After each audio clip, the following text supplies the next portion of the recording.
Greetings everyone, this is Rambling Collector, and we are back with another Real Talk video. However, unlike my previous Real Talks, which have covered very either lighthearted or very serious topics, this one will be a little more fun. See, to give some context here, I received, I want to call it a challenge, from a fellow booktuber of mine known as Art of R, pronounced AWR, who has done tag videos in the past. But this recent one, he tagged me in it, and I figured, you know what? I'll take that challenge. So, keep in mind, this will be my very first tag video, so go easy on me with the criticisms here. With that being said, let's get started. So our first prompt, we have favorite musician slash band. This one was tough. I could not really narrow it down to just one musician or band, so I chose my top three favorites, those being Paramore, Daughtry, and 3 Days Grace. Honestly, there's not really much I can say except their guitar riffs are absolutely god tier. And let me tell you right now, early Paramore, not so much later Paramore, always gets me hyped up and in the best of moods. Daughtry, I just love singing along to it. And 3 Days Grace, do I even need to explain to them? I mean, honestly, just a lot of their songs are moving, awesome, and just, I'm sorry, just all these bands that I have listed here just ring out a single theme of badass. Early 3 Days Grace, I love a lot of their songs. My personal favorite either being Riot or I want to say Painkiller from the new lead singer. Daughtry, of course, I actually got introduced to him through a Bionicle video, if you can believe that. If anyone remembers all the way back to the Toa Marie, when they would use the theme song of Crash for that theme, yeah, that's where I actually got it from. And as for Paramore, surprisingly enough, I grew up with listening to them a lot on the public radio when I was a kid. I didn't know who they were, but I knew their music was amazing. So yeah, that's just my favorite bands. Let's move on to prompt number 2. So prompt number 2, top 3 favorite films. This one was tough. I'm not even gonna lie to you guys. This one was tough to think about. But in the end, I was able to narrow it down to these 3. DC's Aquaman, starring Jason Momoa, Wolf Children by Mamoru Hosoda, and of course, Guillermo del Toro's Pacific Rim.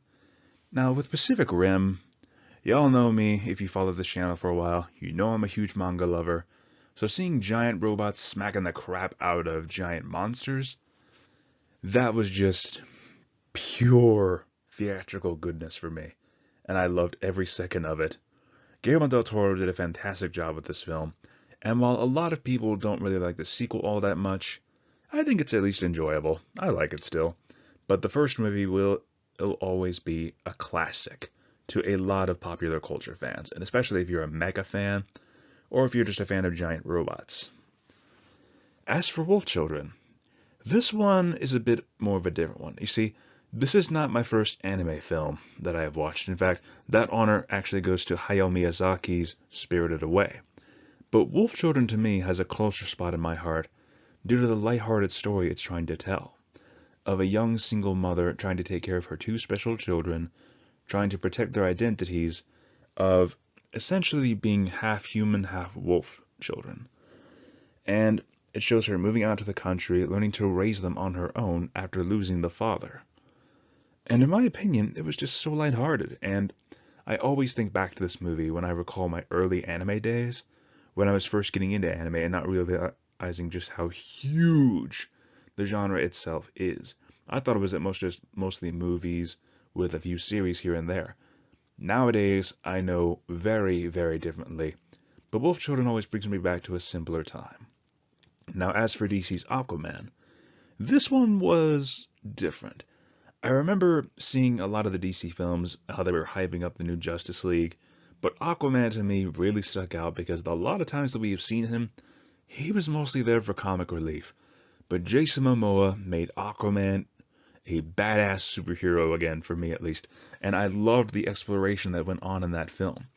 just all these various underwater kingdoms with their different cultures and ways of life, and Aquaman somehow bringing it all together as the new king of Atlantis. I loved it. I loved every second of it. 10 out of 10. Would watch it again. And other than that, yeah, let's move on to prompt 3. Alright, so I feel like a lot of us can relate to this one with the favorite scent. My favorite scents personally are the smells of fresh coffee in the morning, as well as the smell of a new book. Whether it's just opening up to one of the first pages, or just flipping through all the pages and feeling the wind hit you, that smell of fresh paper. I love it. It's why I always love going into my local Barnes & Noble, because it's the smell of paper and fresh coffee always permeates the air and makes me feel at peace. I love it. I love every second of it. And whenever I've had a rough day, a nice hot cup of coffee always helps to calm me down. And a nice book just helps me to escape from reality for a little bit. Sorry for the stumble there. But let's move on to prompt number 4. So, prompt number 4. Favorite Disney film? For me, it has to be Pirates of the Caribbean at World's End. No matter how many times I've watched this movie, I still enjoy it every single time. From the summoning of Calypso, all the way to the final battle at the Maelstrom, the Brethren Court, the death of Davy Jones, it all culminates in this exciting film. And in my opinion, this really wraps up the Pirates of the Caribbean story for me at least. And I personally feel like Pirates of the Caribbean could have easily wrapped up here without 4 and 5. All in all, great ending, and I still love it even to this day. Okay, so prompt number 5. Favorite season? If I were to pick one, I would honestly say winter. And I know a lot of you are probably looking at me like, are you insane? Yes, moving on.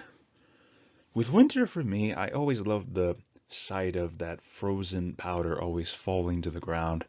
And more importantly, how everything just looks clean. Afterwards, it looks pure or white.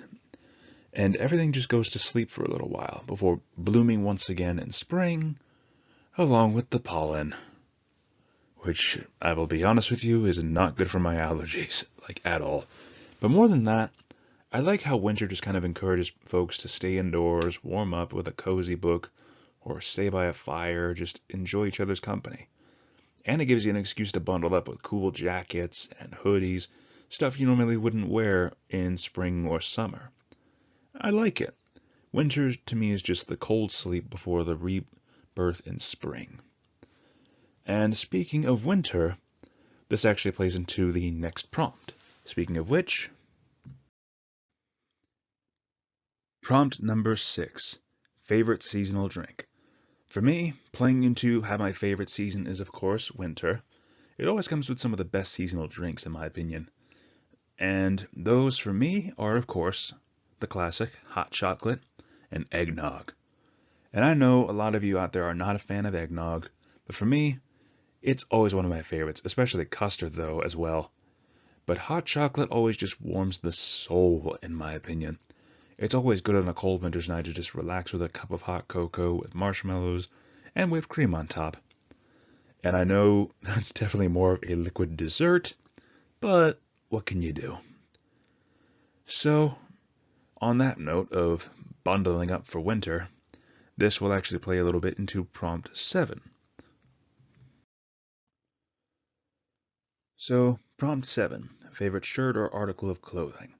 For me, this might surprise you guys, but in all honesty, my favorite article of clothing has to be this really nice cargo jacket I got from my girlfriend as a gift one year. And despite the fact that it has been damaged a little bit and sewn up, I still love it to this day. It's comfortable, it's got a fleece lining inside, keeps me warm, you know? Whether in rain, shine, or snow, I always love wearing it. Never leave home without it. I know, makes me sound sentimental, but what can you do? It's a nice jacket. I love it.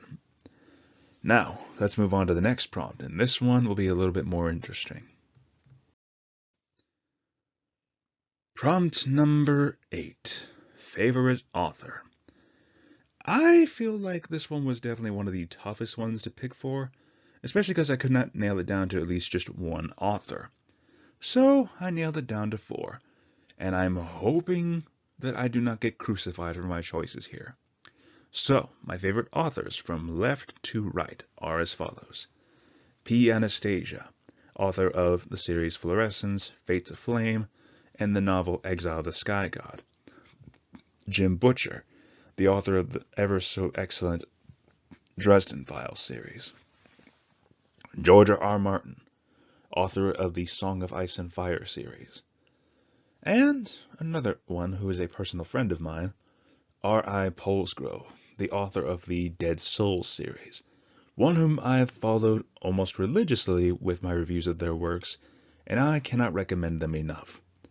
I have talked about these four authors at length at some point or another on this channel, and they still manage to draw me in with their amazing writings every single time. 10 out of 10 would recommend diving into either one of them. And yeah, but in correlation with this, with favorite authors, let's move on to prompt number 9. Prompt number 9, favorite spot for reading. In my personal opinion, this one might surprise you guys, but for me, besides reading at home, one of my favorite spots to read is always in a nice cafe. I don't know what it is. I feel like the noise would probably deter me, but at the same time, it doesn't. One of the things that I like is the hustle and bustle around me, and that I feel like I'm in my own little world as I just enjoy my drink and just read a good book. And in my opinion, another good thing about it is that for some reason I like to people watch. See people go about their days while I just sit back, enjoy my book, and just enjoy life going on around me. I don't know. You can call it contemplative, you can call that creepy, whatever. It doesn't really matter. This is just one of my favorite spots to read, except for at home. But, that being said, let's move on to the next one. Prompt number 10, favorite food or dessert. I decided to cheat a little bit and show both of them. My favorite food? Meat Lover's Pizza. I know that sounds crazy, but I love that whole combo of just ham, bacon, sausage, and pepperoni, and the delicious cheese all rolled into one. I never get tired of it. It is by far still one of my favorite types of pizza. As for dessert, mint chocolate chip ice cream. I love the little chocolate bits, but I also love the cool feeling that the mint leaves in my mouth afterwards with every single bite. It is by far one of my favorite desserts, and oh man, I'm getting hungry just thinking about it. I better get to the next one before I start drooling. Prompt number 11, favorite time of the day. I would have to say dawn, honestly. Either dawn or dusk, I don't know. The rising and falling of the sun always just seems so majestic to me, especially when you see it hit over the horizon and you see the skyline just burst into these amazing plethoras of colors. Whether it's at dusk and everything is just bathed in this beautiful orange glow, or when it's just rising over the horizon of a new day and you see the sky explode in all these little oranges, pinks, and blues, it's beautiful. It puts a smile on my face every time. I love it. But, wait till you see the next one. Prompt number 12, favorite color.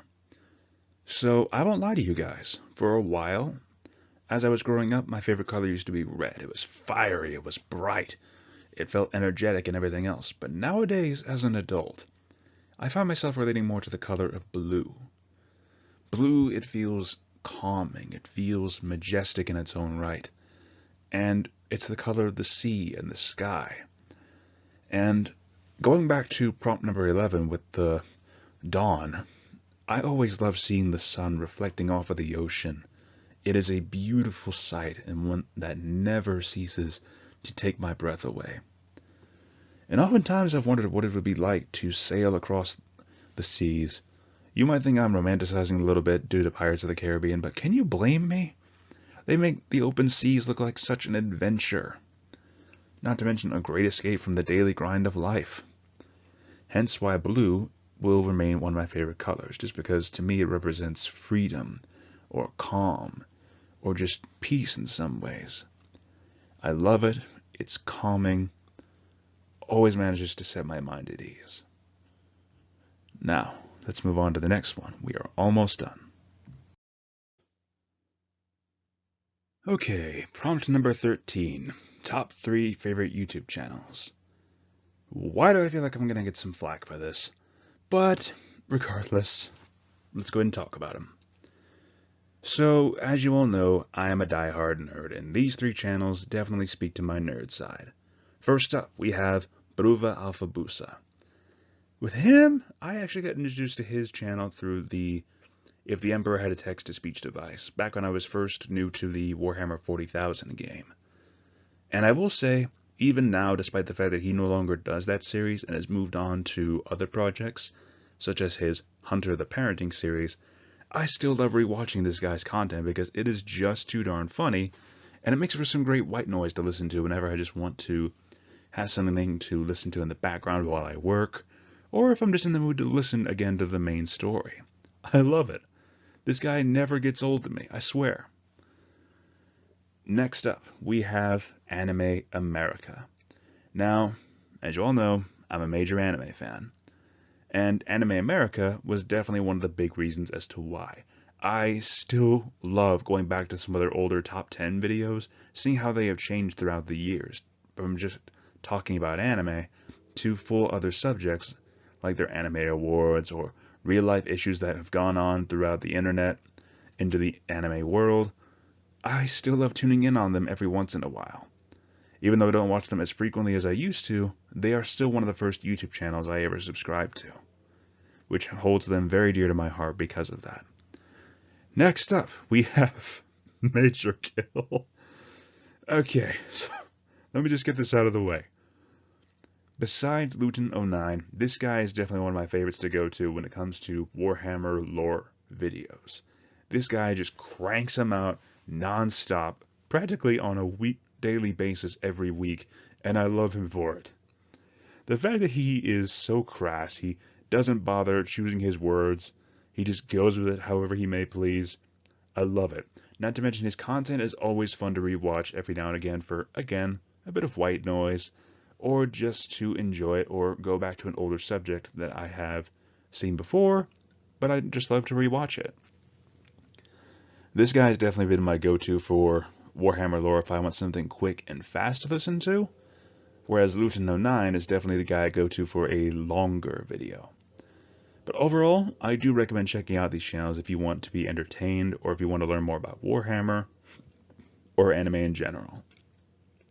With that, let's move on to the next prompt. Okay, next up we have prompt number 14, favorite musical or play. So, I won't lie to you guys, going through my school years, I was exposed to a lot of plays. Hell, I even played in a few of them. Musicals is another thing that I was also introduced to a lot through music class or chorus class or what have you. Now, granted, I did not really remember a lot of them, except for maybe Annie and a few others, but Les Miserables, I hope I pronounced that right, if not, I completely apologize, is definitely one that stuck out to me for one major reason, that being, of course, Hugh Jackman. Granted, the story it is telling is not for the faint of heart, and it is definitely something that will stick with you for a while, even after the first watch. Overall, I do recommend checking this one out if you have not already. Then again, you probably have, and you're just kind of surprised by that. But yes, this is the best one that I could think of, because musicals and plays are just not my biggest thing, but this one here definitely sticks out to me. Mostly, again, because Hugh Jackman, you can't go wrong with him. Let's move on to the next one. Next up, we have prompt number 15, favorite place you have visited. And even though I have been to a lot of great places throughout my years of life, one that has always stuck out to me was Universal Studios theme park. Now, I visited it before they installed the World of Harry Potter, the Transformers 3D ride, as well as all the other fun stuff. I was there when they just had the Jurassic Park ride, as well as the Spider-Man 3D ride, the Hulk, all those other ones. Despite the fact that I've only ever been there once in my life, it still sticks out to me with fond memories even to this very day. And I will say this room is definitely some of the most crazy memories for me. I still remember being absolutely terrified during the Jurassic Park ride, wondering whether I was about to get eaten by a dinosaur and whether they would just have me taste like chicken. As for the Spider-Man 3D ride, oh man. I remember when we were getting shot at by Doc Ock, having him fire his flamethrowers, having one of them blow up against the wall, and it looking so realistic. That actually spooked me when I was younger, and frankly, it still stuck out to me even to this day. Even the part where we got caught by Spider-Man as we were seemingly falling off of a building. Yeah, definitely a wild ride. And at some point, I would really love to go back to Universal someday to see all the new attractions, like the Transformers 3D ride, the World of Harry Potter attraction, all of it. I would love to go back there someday. But, as this is the second to last prompt, let's move on to our last one, prompt number 16. So in this final prompt, I'd like to tag a few fellow YouTubers that I would want you all to check out for yourselves. First up, we have my friend Brevin's Flicks and Games. I've known Brevin for a while. He's one of my best friends, and quite frankly, this guy does some amazing work with his movie reviews. I highly recommend you go check him out if you haven't seen him yet. Overall, give the guy a chance. He's definitely worth the watch. Next up is my girlfriend, Anime Addicted. While she is not very frequent of an uploader on YouTube, the videos that she does do, mostly shorts, are always fun to watch, whether it's just through sheer creativity, as she is an anime fan like me, or just sheer comedic effect. Honestly, she does very well, and she deserves more recognition in my opinion. Next up is fellow booktuber Christopher Navo. Now this guy has just started out in his booktube journey, and I am excited to see where he goes from here. I have watched a lot of his content, and he definitely deserves a chance in the spotlight. I highly recommend you go check him out as well. Some of his book reviews and book talks have always been fun to watch, so give him a fair chance as well. And you guys, thank you so much for listening to my crazy rambling for this whole video. I actually had a lot of fun doing this first tag video. Arnaboar, thank you for giving me the opportunity to do this one, and I'm glad I got to finally accept your challenge for this one. And if you have any others for me, please feel free to let me know. And please, feel free to give some of these YouTubers a chance. You will not be disappointed in some of the content that they produce. More importantly, thank you all for listening. And if you have any topics for Real Talk you'd want me to do in the future, or any future tag videos, feel free to let me know in the comment section down below. Thank you all for listening. This is Rambling Collector, signing off. Have a great day, my fellow readers.